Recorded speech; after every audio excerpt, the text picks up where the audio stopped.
We asked Congressman James Lankford for his take on the current situation and what needs to be done moving forward. Here's what he had to say. Some people lose track of the facts on immigration. This is not a recent topic. Immigration has been an issue for decades in America. In the 1980s, it was estimated that America had around 3 million people here illegally. Now the estimate hovers around 11 million. Border and interior security remains a significant problem, but this is not a political problem. It's a national security issue and an economic issue that must be solved.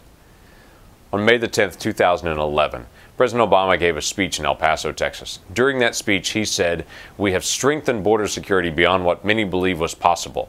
They wanted more agents on the border. Well, we now have more boots on the ground on the southwest border than at any time in our history.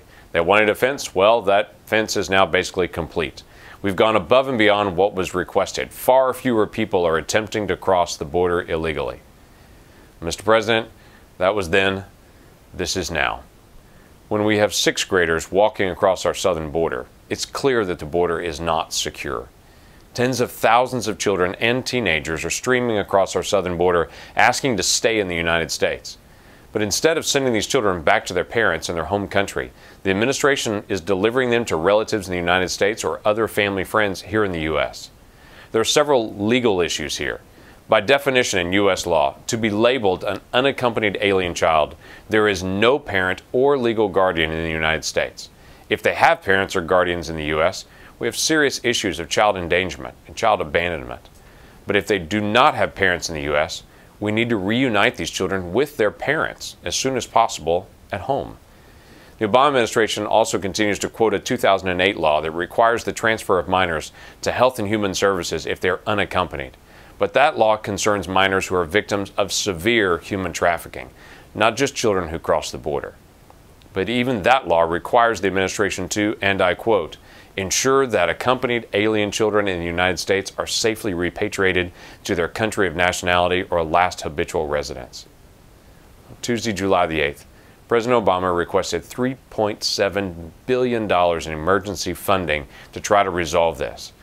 But it has no commitment to work towards a solution to the growing issue or any legislative language for expedited removal.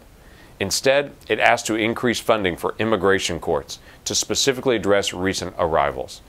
Many of these courts have waiting periods for almost 2 years already. Additionally, since this problem has grown over the past several years, we do not have information from the administration how many unaccompanied minor children show up for their scheduled hearings once they're assigned a hearing date.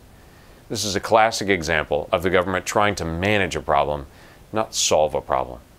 We should treat these migrant children humanely within our borders like we would expect other nations to treat American children if they cross their border.